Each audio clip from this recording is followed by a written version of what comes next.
नमस्कार दोस्तों, पीसीआई हिंदी ज्ञान में एक बार फिर से आपका हार्दिक अभिनंदन व स्वागत है।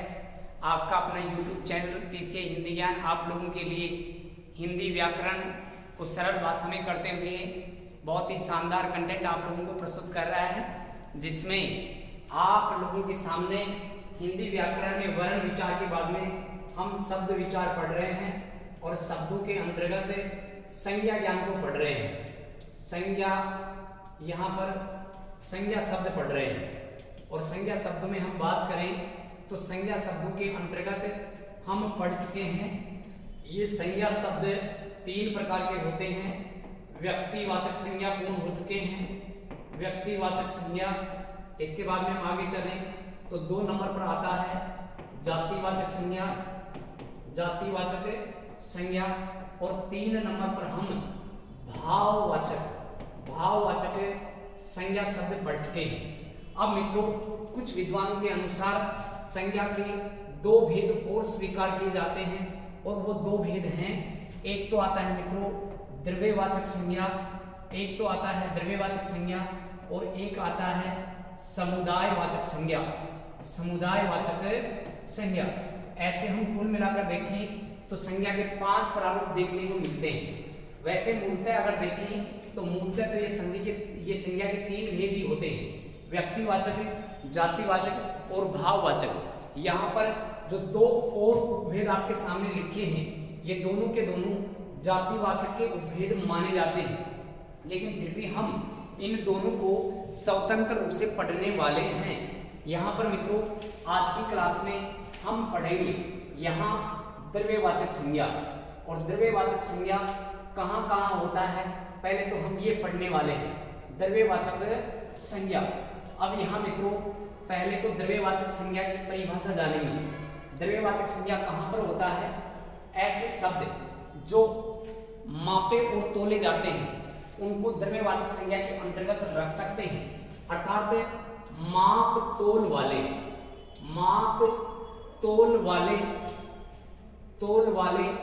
पदार्थ, ऐसे पदार्थ जिनको मापा और तोला जाता है वो द्रव्यवाचक संज्ञा के उदाहरण होते हैं। और ये द्रव्यवाचक संज्ञा जातिवाचक का ही उपभेद माना जाता है। अगर मित्रों जातिवाचक संज्ञा विकल्प में है और द्रव्यवाचक भी है तो यहाँ पर माप तोल वाले में द्रव्यवाचक संज्ञा ही सही उत्तर होगा।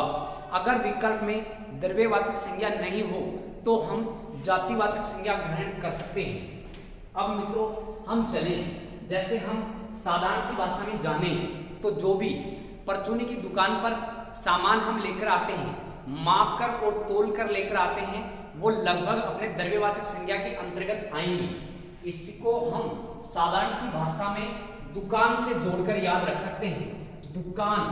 दुकान में आने वाला सामान द्रव्यवाचक संज्ञा के अंतर्गत आता है। जैसे मान लो मित्रों यहाँ पर शब्द लिखा हुआ है तेल शब्द लिखा है, अब ये द्रव्यवाचक संज्ञा रहने वाला है। ऐसे मात्रो यहाँ पर चीनी शब्द लिखा हुआ है, ऐसे मान लो चावल शब्द लिखा हुआ है।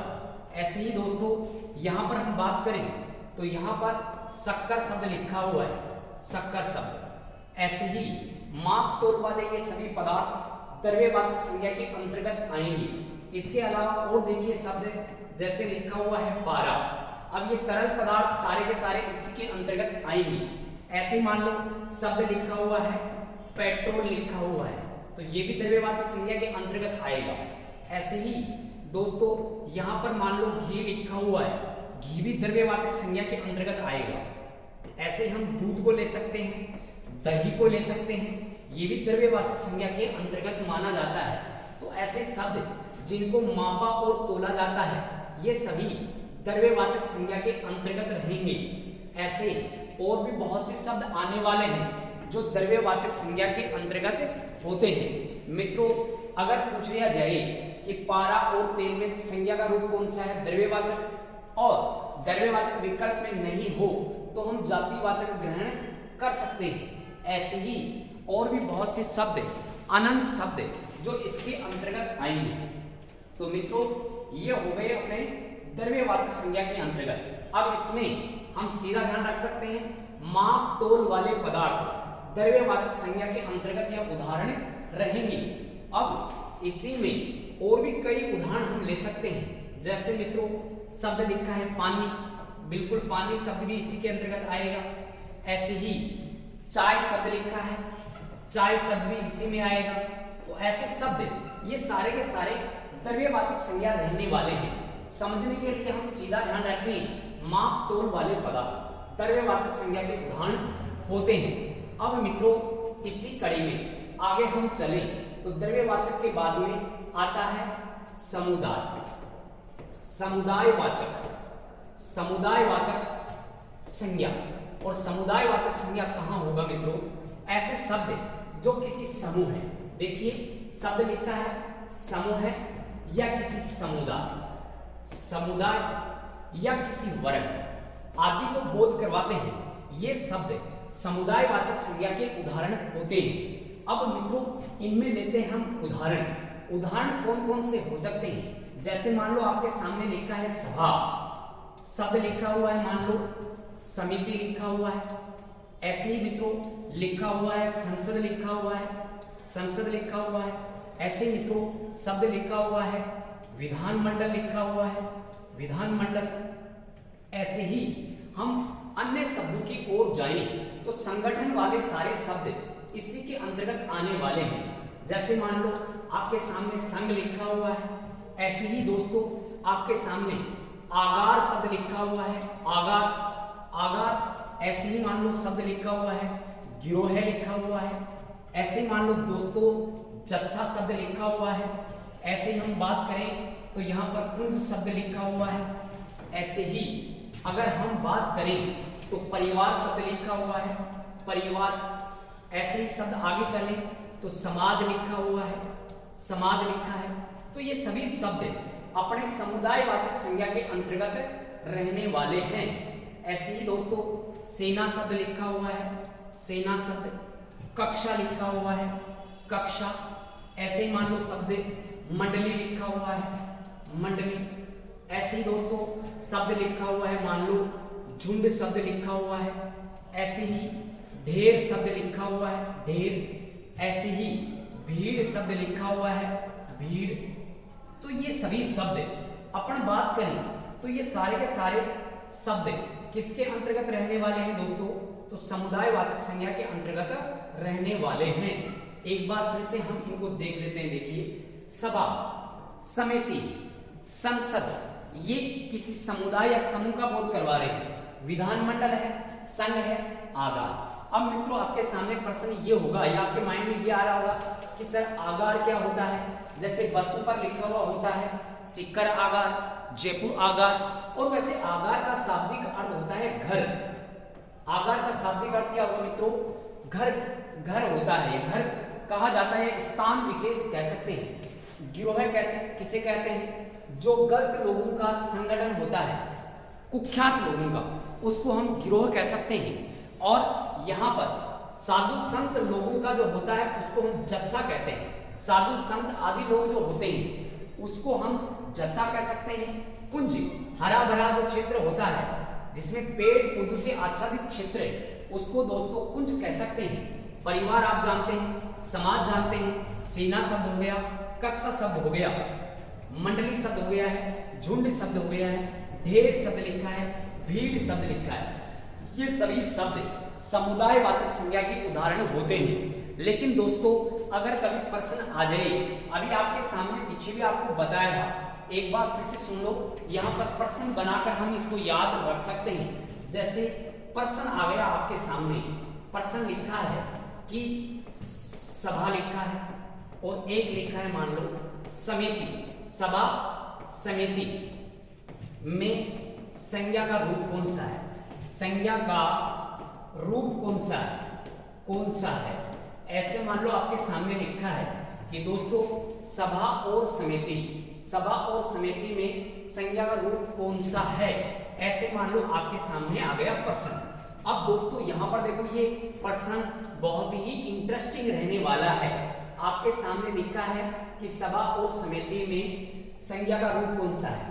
आपके सामने लिखा है दोस्तों व्यक्तिवाचक लिखा हुआ है, व्यक्तिवाचक। फिर एक दूसरा लिखा हुआ है जातिवाचक, जातिवाचक लिखा है। एक लिखा है मान लो यहाँ पर भाववाचक लिखा हुआ है, भाववाचक। और दोस्तों एक शब्द लिखा है आपके सामने द्रव्यवाचक। अब यहाँ पर प्रश्न क्या कह रहा है, सभा और समिति, ये समूह का बोध करवाने वाले हैं। तो यहाँ पर इसका सही उत्तर क्या रहेगा मित्रों, जातिवाचक रहने वाला है, क्योंकि जातिवाचक के ही दोनों उपभेद माने जाते हैं, द्रव्यवाचक और समुदायवाचक। अब मित्रों आगे देखिए, प्रश्न यही है। अब विकल्प बदलते हैं। यहाँ पर एक नंबर पर आ रहा है मान लो व्यक्तिवाचक आ रहा है, एक नंबर पर क्या है व्यक्तिवाचक, 2 नंबर पर लिखा हुआ है जातिवाचक लिखा हुआ है, 3 नंबर पर लिखा हुआ है मान लो भाववाचक लिखा हुआ है, भाववाचक, और 4 नंबर पर लिखा हुआ है यहाँ पर समुदायवाचक, समुदायवाचक। अब मित्रों यहाँ पर प्रश्न तो वही है लेकिन विकल्प बदल गए। अब बताइए यहाँ पर सही उत्तर क्या रहने वाला है, तो यहाँ पर सही उत्तर हो जाएगा दोस्तों क्या, समुदायवाचक, समुदायवाचक यहाँ सही उत्तर होने वाला है। और यहाँ हमने सही उत्तर क्या ग्रहण किया, जातिवाचक ग्रहण किया है। प्रश्न यही है। अब विकल्प फिर से यहाँ पर बदलने वाले हैं। प्रश्न आ गया कि सभा और समिति में संज्ञा का रूप कौन सा है। अब आपके सामने एक तो लिखा है मान लो जातिवाचक लिखा हुआ है, जातिवाचक, एक लिखा है मान लो समुदायवाचक, समुदायवाचक लिखा हुआ है, एक लिखा है मान लो मित्रों उक्त दोनों लिखा हुआ है, उक्त दोनों, और एक लिखा है मान लो उक्त दोनों नहीं, ऐसे लिखा हुआ है। अब विकल्प के अनुसार उत्तर चुनना पड़ता है। प्रश्न वही है, सभा और समिति में संज्ञा का रूप कौन सा है। तो यहाँ पर मित्रों सही उत्तर क्या हो जाएगा, उक्त दोनों, क्योंकि समुदाय भी है और जाति भी है, और विकल्प आया है इस अनुसार, तो यहाँ पर उक्त दोनों ही इसके अंतर्गत ग्रहण किया जाता है। ऐसे मित्रों इनको हम ग्रहण कर सकते हैं। ऐसे ही मित्रों एक प्रश्न और देखिए, प्रश्न आपके सामने लिखा है, जैसे मान लो यहाँ पर शब्द लिखा है पारा और घी, घी में संज्ञा, संज्ञा का कौन सा रूप है, कौन सा रूप है। यहां पर मित्रों मान लो ऐसे पूछ लिया जाए कि पारा और घी में संज्ञा का, ये प्रश्न पूछा हुआ है ऐसे, यहां पर पूछ लिया जाए पारा और संज्ञा, पारा और घी में संज्ञा का कौन सा रूप है, ऐसे मान लो आपके सामने आ गया है। अब यहां पर देखिए शब्द इसमें लिखा हुआ है मान लो द्रव्यवाचक संज्ञा, द्रव्यवाचक, एक लिखा है मान लो दोस्तों यहां पर व्यक्तिवाचक लिखा है, व्यक्तिवाचक, एक विकल्प लिखा हुआ है क्या, जातिवाचक लिखा हुआ है, जातिवाचक, और एक लिखा है दोस्तों क्या, समुदायवाचक, समुदायवाचक। मतलब यही है कि जो पीछे हमने प्रश्न किया है वैसे ही द्रव्यवाचक संज्ञा में भी प्रश्न बन सकते हैं, और वो का वो प्रश्न यहाँ पर है। अब बताइए पारा और घी क्या ये तरल पदार्थ है, बिल्कुल तरल पदार्थ है, तो ये द्रव्यवाचक संज्ञा रहने वाले हैं। ऐसे मित्रों पारा और घी में द्रव्यवाचक संज्ञा हो जाएगी। अगर मान लो यहाँ विकल्प द्रव्यवाचक संज्ञा नहीं होता तो इसमें कौन सा ग्रहण कर लेते, तो यहाँ पर जातिवाचक। सीधी सी बात यह है कि पहली वरीयता तो देंगे किसको, द्रव्यवाचक को, और दूसरी वरीयता हम किसको देने वाले हैं, जातिवाचक को देने वाले हैं। ऐसे ही विकल्प के अनुसार इनको उत्तर हम ग्रहण करेंगे, इनको सही चुनेंगे कि कौन सा इसके अंतर्गत रहने वाला है। ऐसे हम बात करें तो यहाँ पर संज्ञा के ये 5 प्रारूप होते हैं, व्यक्तिवाचक संज्ञा, जातिवाचक संज्ञा और भाववाचक संज्ञा। एक बार फिर से सुन लो, यहाँ पीछे क्लास में हम पढ़ चुके हैं कि व्यक्तिवाचक संज्ञा और जातिवाचक संज्ञा, व्यक्तिवाचक संज्ञा और भाववाचक संज्ञा दोनों सदैव एक वचन में प्रयुक्त होते हैं। बहुवचन वाले शब्द अपने जातिवाचक संज्ञा के अंतर्गत जाते हैं। ऐसे हमने 3 प्रारूपों में ऐसे निर्धारण कर लिया है। इसके अलावा पीछे देखिए और आपको एक शॉर्ट फॉर्मूला बताते हैं, इसमें आप लोगों को अच्छे से समझ में आने वाला है कि यहाँ संज्ञा के अंतर्गत ये जो अपन बात करें तो ये समुदायवाचक संज्ञा है। समुदायवाचक संज्ञा के अंतर्गत ये कौन कौन से प्रश्न बन सकते हैं। अब यहाँ पर मित्रों एक बार देख लो, ये बहुत ही अच्छा और शानदार तरीके से हम इनको याद करने वाले हैं। आपके प्रश्न पूछे जा सकते हैं, यहाँ पर आपको रटना नहीं है, रटना नहीं, इनको समझना है। आपसे पूछ लिया जाए कि बताइए यहाँ पर कक्षा एक वचन है कि बहुवचन, वचन भी याद करवा देते हैं। देखो कक्षा एक वचन है कि बहुवचन, तो ये कक्षा एक वचन शब्द रहने वाला है। ऐसे ही भीड़ शब्द है, एक वचन है कि बहुवचन, तो ये भी एक वचन रहने वाला है। लगता ऐसे है कि बहुवचन हो सकता है सर, लेकिन यहाँ पर एक वचन होगा और इनके वचन को निर्धारित करने के लिए हम इसको वाक्य में जोड़ देंगे तो पता चल जाएगा। जैसे अगर ये मान लो बहुवचन हम ग्रहण कर लें तो इसको वाक्य में प्रयोग करें तो भीड़ इकट्ठी हो गए, हो गए, हो गए सही है क्या? नहीं, भीड़ इकट्ठी हो गई तो बिल्कुल एक वचन है स्त्रीलिंग, और ये एक वचन स्त्रीलिंग है। कक्षा अच्छी चल रही है, ऐसे नहीं कि कक्षा अच्छे चल रहे हैं, गलत है। ऐसे ही यहां पर हम बात करें सेना आ रही है, सेना आ रही है, नहीं कि सेना आ रहे हैं, तो ये सभी शब्द हम बात करें तो एक वचन, कुछ स्त्रीलिंग में जाते हैं, कुछ पुल्लिंग में जाते हैं, लेकिन एक वचन है, ये आपको ध्यान रखना है। ऐसे शब्द कई बार पूछे जाते हैं, तो मित्रों यहाँ पर ये एक वचन रहने वाले हैं। तो यहाँ पर हमने आज व्यक्तिवाचक संज्ञा, जातिवाचक संज्ञा और भाववाचक संज्ञा के अलावा दो अन्य भेद जाने हैं, जिसके अंतर्गत एक तो हो गया कौन सा, ये अपने द्रव्यवाचक संज्ञा। द्रव्यवाचक संज्ञा माप तोल वाले हो जाएंगे, तेल, घी, चावल, शक्कर, पारा, पेट्रोल, घी, दूध, दही, पानी, ये सारे के सारे द्रव्यवाचक संज्ञा में आते हैं। फिर मित्रों हम चलें यहाँ पर समुदायवाचक संज्ञा में, समूह में प्रकट होने वाले, जैसे सभा, लिखा, समिति, संसद, विधानमंडल, संघ, आवार, गिरोह, जनता, पुंज, भीड़, परिवार, समाज, सेना, कक्षा, मंडली, झुंड, ढेर, भीड़, ये रहने वाले हैं किसमें, अपने समुदायवाचक संज्ञा में। और यहाँ प्रश्न आ जाए तो समुदायवाचक संज्ञा और द्रव्यवाचक संज्ञा दोनों जातिवाचक के भेद माने जाते हैं। प्रश्न के हिसाब से विकल्प चुनेंगे। पारा और घी में संज्ञा का रूप कौन सा है, तो द्रव्यवाचक लिखा है, माप तोल वाले हैं, द्रव्यवाचक होगा। द्रव्यवाचक विकल्प में नहीं हो तो क्या कर सकते हैं, जातिवाचक संज्ञा रूप होता है। मित्रों ऐसे संज्ञा का कंप्लीट रूप हमने जान लिया है। आपको ध्यान रखना है कि संसार में सभी वस्तुएं जो दिखाई देती है और महसूस किए जाते हैं वो सभी संज्ञा हैं। आपको अच्छे से ध्यान देकर इनको समझकर पढ़ना है। आपको बहुत ही सरल भाषा में यहाँ समझाया गया है। एक बार फिर से आप वीडियो को देखने की कोशिश करें और इसी में समझने की कोशिश करें कि संज्ञा शब्द कितने प्रकार के होते हैं और कैसे कैसे प्रश्न यहाँ पर बन सकते हैं। तो यहाँ पर दोस्तों सभी 5 प्रारूप आपको यहाँ पर सारे के सारे समझा दिए गए हैं। तो ये मित्रों 5 प्रकार के संज्ञा होते हैं। आराम से इनको पढ़िए, आप सभी अपनी जगह मस्त और स्वस्थ होंगे। कैसे हो मित्रों, शानदार तरीके से आप अपनी लाइफ को जियो और ये घर बैठे आप अच्छे से अच्छा कंटेंट जान सकते हैं। आप केवल हौसला बढ़ाइए और हमें हौसला दें, जिससे और भी शानदार क्लास आप लोगों के लिए हम तैयार कर सकें। मेहनत करके, पूरी मेहनत करके, और यहाँ पर आप लोगों को ये क्लास दी जाती है जिसका फल आपको जल्दी ही मिलने वाला है। और जब फल मिलेगा तब हमारे आप लोगों को याद आएगी कि वास्तव में सर ने ये अच्छा बताया था और ये ऐसे कैसे याद है।